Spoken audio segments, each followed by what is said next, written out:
بسم اللہ الرحمن الرحیم. ربی یسر ولا تعسر وتمم بالخیر. ربی زدنی علما. اللہم صلی علی سیدنا و مولانا محمد معدن الجود والکرم وآلہ وبارک وسلم صلاۃ وسلاما علیکا یا رسول اللہ صلی اللہ تعالی علیہ وسلم. زیر درس کتاب آپ کی سیرت امہات المومنین. اس کتاب کا نام ہے سیرت امہات المومنین. اس میں آپ کو امہات المومنین یعنی مومنوں کی جو مائیں ہیں، حضور کی ازواج مطہرات، ان کی سیرت مبارکہ، سیرت طیبہ پڑھنے کو ملے گا. اور ان کی زندگی سے، ان کی سیرت سے ہمیں درس حاصل کرنا ہے اور اپنی زندگی بھی انہی کی زندگی کی طرح گزارنا ہے. تو اپنی زندگی کو ان کی زندگی کے سانچے میں ڈھالنے کے لیے یہ کتاب آپ کو پڑھائی جا رہی ہے. سیرت امہات المومنین، اس کا پہلا باب آپ کے سامنے کھلا ہوا ہے. پہلا باب ہے سیدہ خدیجۃ الکبریٰ. پہلے باب میں ہم کس کی سیرت پڑھیں گے؟ سیدہ خدیجۃ الکبریٰ کی سیرت. حضرت خدیجۃ الکبریٰ بنت خویلد رضی اللہ تعالی عنہ، یہ امہات المومنین میں سے سب سے پہلے نمبر پہ ان کا نام آتا ہے. آپ نے امہات المومنین کی جو تعداد پڑھی ہے، کتنی ہے امہات المومنین؟ 11. ٹھیک ہے، تو 11 میں سے سب سے پہلے نمبر پہ کس کا نام آتا ہے؟ وہاں پہ آپ نے صرف ان کا نام پڑھا تھا. اب یہاں ان کی سیرت، ان کی ہسٹری، ٹھیک ہے، آپ کو پڑھنے کو ملے گا. ام المومنین حضرت سیدہ خدیجۃ الکبریٰ رضی اللہ تعالی عنہ. حضرت خدیجہ کا نسب، ان کے والد محترم خویلد عرب کے مشہور و معروف تاجر اور قریش میں بڑے معزز نامور تھے. حضرت خدیجۃ الکبریٰ کے والد کے بارے میں بتا رہے ہیں کہ ان کے والد کا نام کیا تھا؟ خویلد. خدیجہ بنت خویلد. بنت کا معنی ہوتا ہے بیٹی، ٹھیک ہے، تو خدیجہ بنت خویلد یعنی خویلد کی بیٹی خدیجہ. ٹھیک. مشہور و معروف تاجر، تجارت کرنے والے کو تاجر کہتے ہیں. جو کوئی کاروبار کرے، تجارت کرے، اس کو تاجر کہتے ہیں. ٹھیک ہے. تو ان کی والدہ محترمہ کا نام کیا تھا؟ فاطمہ بنت زائدہ. ٹھیک ہے، فاطمہ بنت زائدہ بن العاصم بن رواحہ بن حجر بن عبد بن معیس بن عامر بن لوی بن غالب بن فہر. یہ ان کا سلسلہ نسب بیان کر دیا. حضرت فہر سے جا کر کے حضرت خدیجہ کا سلسلہ نسب مل جاتا. حضور کا نسب حضرت فہر تک پہنچتا ہے اور اس کے بعد میں حضرت خدیجہ کا نسب بھی جا کر کے حضرت فہر سے مل جاتا ہے. یہ سب آپ لوگ بعد میں سمجھو کہ نسب کسے کہتے ہیں. ان کا سلسلہ نسب بھی نبی کریم صلی اللہ تعالیٰ علیہ وسلم کے ساتھ لوی میں مل جاتا ہے. ان کی کنیت ام ہند اور لقب شریف طاہرہ تھا جو کہ زمانے جاہلیت ہی سے چلا آ رہا تھا. ان کو طاہرہ کہا جاتا تھا. طاہرہ بولتے ہیں، طاہرہ پاک صاف ستھری کو طاہرہ کہتے ہیں. جیسے کہتے نہیں کہ وہ بہت بڑی طاہرہ ہے، مطلب وہ بہت صاف ستھری ہے. ٹھیک ہے، جو صاف ستھری ہو، طہارت سے طاہرہ بنا. تو لفظ طاہرہ کا معنی ہوتا ہے طہارت والی، پاکیزگی والی، صفائی ستھرائی والی. ٹھیک ہے. ان کو زمانے جاہلیت سے، جبکہ یہ ایمان نہیں لائی تھی، تبھی سے لوگ ان کی تقدس کو دیکھ کر، ان کی طہارت و پاکیزگی کو دیکھ کر کے، ان کی شرافت و بزرگی کرامت کو دیکھ کر کے لوگ ان کو طاہرہ کہتے تھے. حضور علیہ السلام کو اعلان نبوت سے پہلے ہی حضور علیہ السلام کو لوگ امین کہتے تھے، امانت والے، صداقت والے. اور حضرت خدیجۃ الکبریٰ کو کیا کہا جاتا تھا؟ طاہرہ. تو اتنے چیپٹر میں آپ کو یہ یاد کرنا ہے، حضرت خدیجہ کے والد کا نام خویلد، ٹھیک ہے، خویلد تھا، اور خویلد یہ عرب کے مشہور تاجر تھے۔ ان کی والدہ کا نام فاطمہ بنت زائدہ، فاطمہ بنت زائدہ بن العاصم، فاطمہ بنت زائدہ بن العاصم ٹھیک تھا، اور ان کا لقب جو ہے لقب طاہرہ تھا۔ اتنا یہ 3 چیزیں یاد کرنا ہے۔ اس کے بعد آگے دیکھو، حضرت خدیجہ کا پہلا اور دوسرا نکاح، یعنی جب حضور کے نکاح میں حضرت خدیجہ آئی تو اس سے پہلے آپ کا 2 نکاح ہو چکا تھا۔ حضرت خدیجہ کے 2 نکاح ہو گئے تھے، تیسری بار جو نکاح ہوا وہ حضور سے ہوا، ٹھیک ہے۔ تو 2 نکاح ہو چکی تھی، اور 2 شوہروں کی بیوہ عورت تھی حضرت خدیجہ۔ عمر 40 سال تھی جب نکاح ہوا، حضور سے نکاح ہوا تھا، اور حضور کی عمر 25 سال کی تھی۔ اب جو لوگ یہ کہتے ہیں معاذ اللہ کہ حضور نے زیادہ بیویوں سے شادی کی، تو ان کو یہ سوچنا چاہیے کہ حضور نے صرف عورتوں کو ایک شرافت کرا اور بزرگی عطا کرنے کے لیے، عزت دینے کے لیے، انہیں دنیا میں معزز کرنے کے لیے صرف نکاح فرمایا، حضور نے اپنے نکاح میں لیا۔ دراصل معاملہ یہ ہے کہ دیکھو، اگر کوئی بیوہ عورت ہو اور اس کے ساتھ کوئی شہر کا ذمہ دار آدمی، کوئی قابل ثروت آدمی، شہر کا کوئی معزز آدمی، رئیس آدمی اس بیوہ کی مدد کرنا چاہے اور اسے وہ کھانا خرچہ دینے لگے، خوب پیسہ دینے لگے، کپڑے جوڑے دینے لگے، اس کے پاس ضرورت کے اس کے سامان پہنچانے لگے، تو جو دوسرے لوگ ہوں گے، لچے اور آوارہ قسم کے لوگ، وہ لوگ انگلیاں اٹھائیں گے، کہیں گے کہ وہ اسے خرچہ کیوں دے رہا، آخر وجہ کیا ہے۔ تو اسی لیے، اور اگر وہ نکاح کرنے کے بعد پھر اسے کھانا خرچہ دے، اسے کپڑا دے، جوڑا دے، تو کوئی اعتراض نہیں کرے گا۔ تو بیوہ کے ساتھ نکاح کرنا، یہ بیوہ کو عزت دینا، شرافت و اسے بزرگی عطا کرنا۔ حضور علیہ السلام نے یہی کیا کہ جتنی بیوہ عورتیں تھیں سب کو حضور نے نکاح میں لے کر کے انہیں عزت عطا فرمائی۔ اس طریقے سے بیوہ عورتوں کو حضور نے عزت دی، اور خود پہلا نکاح جو ہوا تھا حضرت خدیجہ سے، پہلا نکاح حضور کا ہوا تھا، اور حضرت خدیجہ 2 شوہروں کی بیوہ تھی۔ اب کوئی جوان آدمی ہو اور اس کی کوئی بھی شادی نہ ہوئی ہو، پہلی شادی ہو اور اس سے کوئی کہہ دے کہ تمہیں بیوہ عورت سے شادی کرنا، وہ جلدی تیار نہیں ہوگا، لیکن حضور علیہ السلام 2 شوہروں کی بیوہ عورت کو اپنے پہلے نکاح میں لیا۔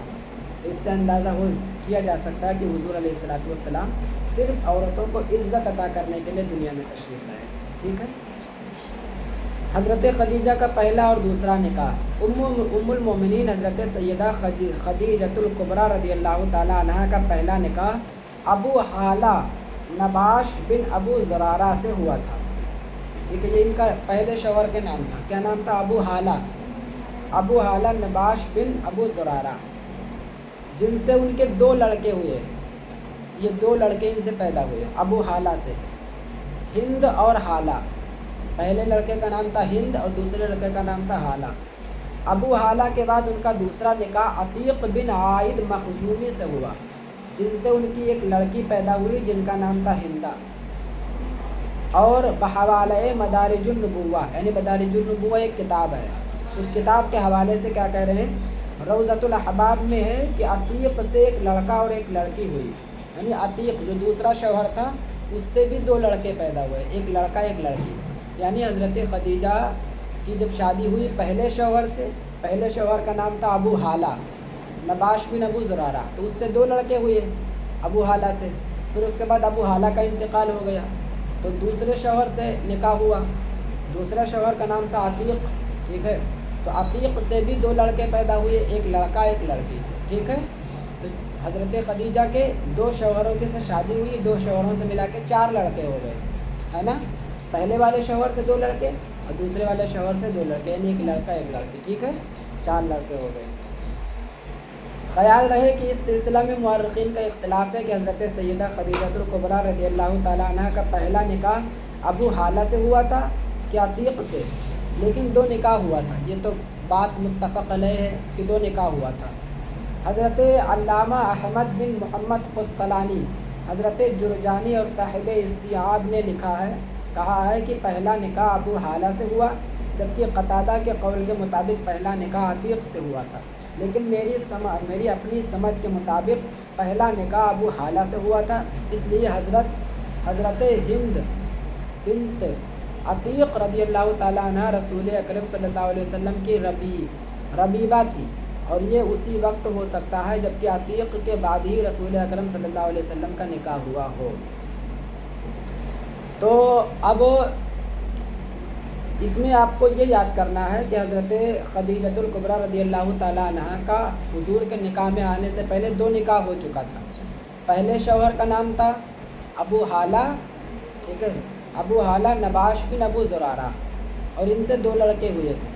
دوسرا نکاح ہوا تھا عتیق سے، ٹھیک ہے، عتیق بن عائد مخزومی سے، یہ یاد کرنا نام، اور ان سے 2 لڑکے ہوئے تھے، ایک لڑکا ایک لڑکی۔ پھر اس کے بعد تیسرا نکاح حضور سے ہوا تھا۔ جب تیسرا نکاح حضور سے ہوا ان دونوں شوہروں کے انتقال کے بعد، تو حضرت خدیجہ کی عمر اس وقت 40 سال کی تھی اور حضور کی عمر اس وقت 25 سال کی تھی، یعنی 15 سال حضور حضرت خدیجہ سے چھوٹے تھے، 15 سال، ٹھیک ہے۔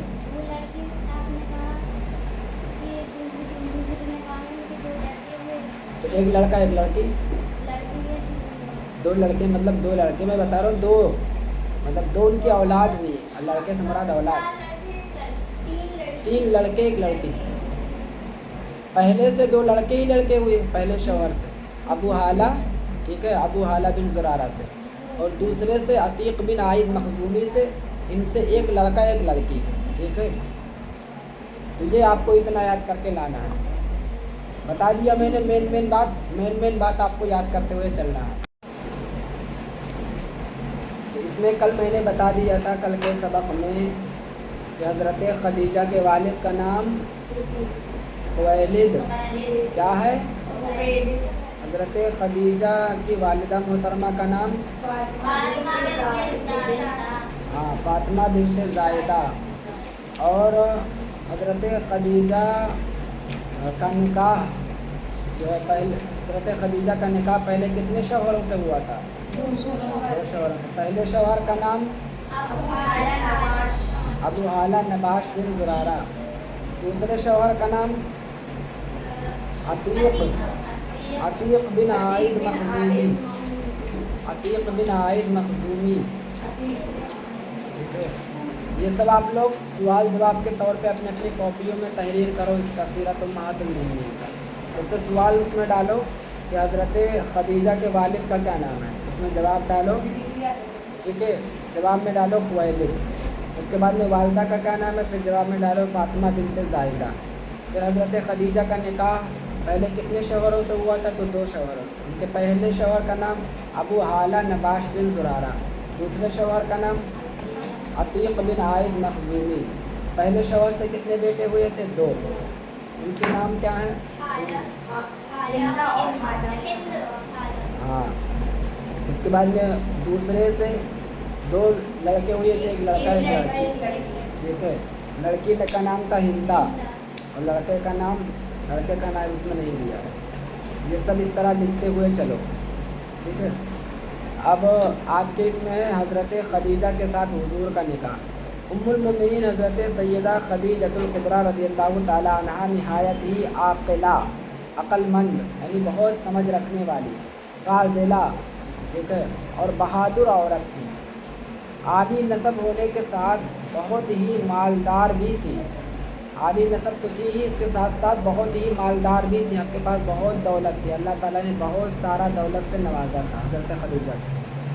ابو حالہ اور عتیق کے انتقال کے بعد، دونوں شوہر جب انتقال کر گئے، ابو حالہ بھی پہلا شوہر اور دوسرے عتیق، دونوں شوہر کا انتقال ہو گیا۔ انتقال کے بعد قریش کے بہت بڑے شرفاء ان سے نکاح کرنا چاہتے تھے، ان کی دولت کی وجہ سے۔ بڑے بڑے شریف لوگ جو تھے نا، بڑے بڑے سردار لوگ، وہ حضرت خدیجہ سے نکاح کرنا چاہتے تھے ان کی دولت کی وجہ سے، لیکن حضرت خدیجہ نے یہ قبول نہیں کیا، کہ انہوں نے کہا میں 2 شوہروں کی بیوہ ہوں، اب مجھے نکاح ہی نہیں کرنا، مگر انہوں نے قبول نہ کیا، جبکہ انہوں نے رسول اکرم صلی اللہ علیہ وسلم کے لیے خود کو پیش کیا، یعنی دوسرے لوگوں کا پیغام نکاح ان کے پاس آیا، مالداری کی وجہ سے کہ مالدار عورت ہیں، دوسرے لوگوں نے نکاح کرنے کے لیے پیغام بھیجا، انہوں نے منع کر دیا، لیکن جب حضور کو دیکھا تو حضور کے لیے انہوں نے خود پیغام بھیجا.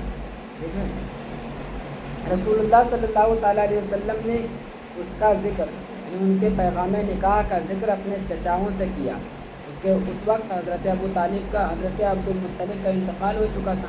حضرت ابو طالب کی کفالت میں تھے، ابو طالب کی کفالت میں حضور. اس کے بعد رسول اکرم صلی اللہ تعالیٰ علیہ وسلم حضرت حمزہ رضی اللہ تعالیٰ عنہ کے ساتھ خویلد بن اسد کے پاس تشریف لائے اور ان کو پیام نکاح دیا. اس طرح رسول اکرم صلی اللہ علیہ وسلم کا نکاح حضرت خدیجہ سیدہ خدیجہ رضی اللہ تعالیٰ عنہ سے ہوا. ٹھیک ہے. نکاح کے بعد رسول اکرم صلی اللہ علیہ وسلم معاش کی فکر سے آزاد ہو کر اللہ تبارک و تعالیٰ کی عبادت میں ہماتن مصروف ہو گئے. ہماتن مطلب پورے جسم و جان سے پوری لگن کے ساتھ عبادت میں مصروف ہو گئے. پانی کی مشق اور ستوؤں کی تھیلی لے کر غار حرا میں عبادت کے لیے عبادت کیا کرتے تھے. اور ادھر ام المومنین حضرت سیدہ خدیجۃ الکبریٰ رضی اللہ تعالیٰ عنہ پھر سے ستو تیار کر کے رکھتی. یعنی حضور کئی دن کا کھانا پانی لے کر کے غار حرا میں چلے جایا کرتے تھے، اور غار حرا میں جانے کے بعد حضور وہیں پہ اللہ کی عبادت کیا کرتے تھے. حضرت ام المومنین اماں خدیجۃ الکبریٰ رضی اللہ تعالیٰ عنہ 1000 ماؤں کی جانیں ان کے قدموں پہ قربان. وہ حضور کے لیے کھانا پانی تیار کر کے وہیں پہنچا دیا کرتے. وہ غار حرا اتنی اونچی پہاڑی ہے کہ آج بھی جو لوگ حجاج کرام جاتے ہیں حج کرنے کے لیے ان سے پوچھو، اتنی اونچی پہاڑی ہے وہ کہ اس پہ چڑھتے چڑھتے پسینہ آ جائے، لیکن وہاں حضور اتنی اونچی پہاڑی پہ چڑھ کر کے جاتے تھے، پھر وہاں عبادت کرتے تھے. اور اسی غار حرا میں حضور پر پہلی وحی بھی نازل ہوئی تھی. تو اتنا یاد کر کے یہ پورا پڑھ کر کے لے کر آنا. ٹھیک ہے. آج کا سبق ہے حضرت خدیجہ کا ایک عمدہ خواب. حضرت خدیجہ اہل سیر بیان کرتے ہیں. اہل سیر مطلب سیرت بیان کرنے والے. سیر یہ سیرت کی جمع ہے. اہل سیر یعنی سیرت بیان کرنے والے بیان کرتے ہیں کہ سیدہ خدیجۃ الکبریٰ رضی اللہ تعالیٰ عنہ نے ایک مرتبہ خواب میں دیکھا کہ آفتاب ان کے گھر اتر آیا اور ان کا نور ان کے گھر سے پھیل رہا.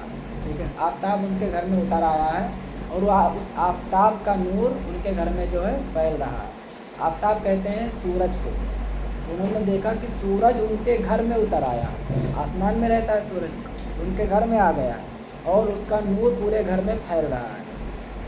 یہاں تک کہ مکہ مکرمہ کا کوئی بھی گھر ایسا نہیں تھا جو اس نور سے روشن نہ ہوا. ٹھیک ہے. پورا مکہ مکرمہ کا سب گھر اس نور سے، اس آفتاب، اس سورج کے نور سے روشن ہو گیا. جب وہ بیدار ہوئے تو یہ خواب اپنے چچا زاد بھائی ورقہ بن نوفل، ان کے چچا زاد بھائی کا نام کیا تھا؟ ورقہ بن نوفل. ٹھیک ہے. ورقہ بن نوفل سے بیان کیا.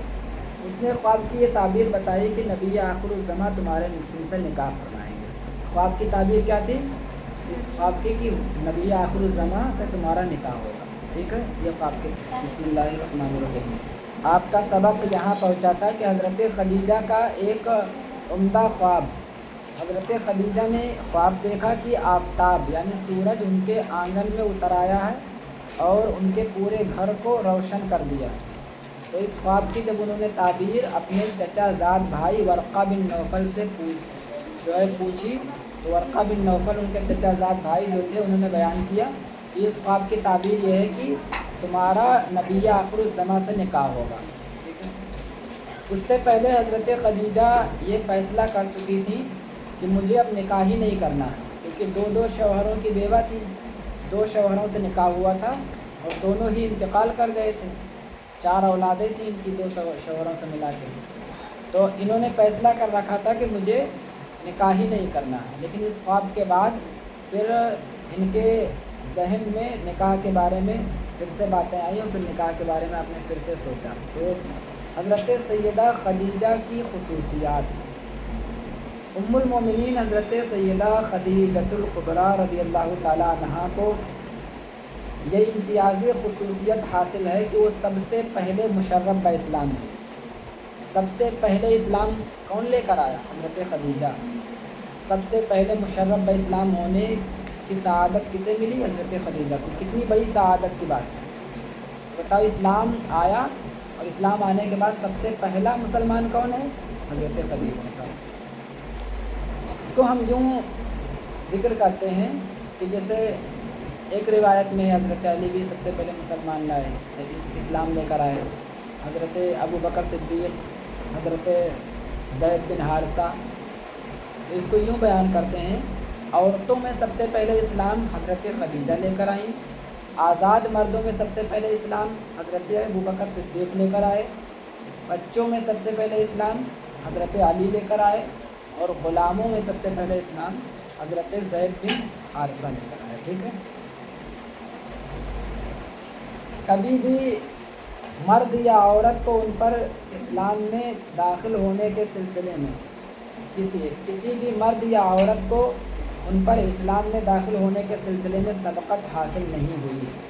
کوئی بھی ان سے پہلے اسلام نہیں لایا، نہ مرد نہ عورت، سب سے پہلے اسلام لانے والی حضرت خدیجہ۔ انہوں نے اپنا دھن دولت رسول اللہ صلی اللہ علیہ وسلم کی رضا اور خوشنودی میں خرچ کر دیا، سب کچھ، بہت بڑی مالدار تھی حضرت خدیجہ، بہت سارا مال و دولت تھا ان کے پاس، اور انہی کے مال کو لے کر کے حضور صلی اللہ تعالیٰ علیہ وسلم تجارت کے لیے گئے ہوئے تھے۔ انہیں یہ بھی ایک خصوصیت حاصل ہے کہ سوائے حضرت ابراہیم رضی اللہ تعالیٰ عنہ کے، جو حضرت سیدہ ماریہ قبطیہ رضی اللہ تعالیٰ عنہ کے بطن سے پیدا ہوئے تھے، رسول اکرم صلی اللہ تعالیٰ علیہ وسلم کی تمام اولاد، یہ لڑکے اور لڑکیاں سب انہی سے پیدا ہوئی۔ ایک خصوصیت یہ بھی ہے، حضور کی کتنی اولاد ہوئی؟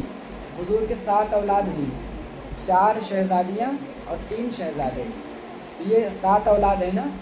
7 میں سے صرف اکیلے ایک ابراہیم، حضرت ابراہیم رضی اللہ تعالیٰ عنہ جو آپ نے پڑھا ہے، صرف وہ دوسری حضرت ماریہ قبطیہ کے بطن سے پیدا ہوئے۔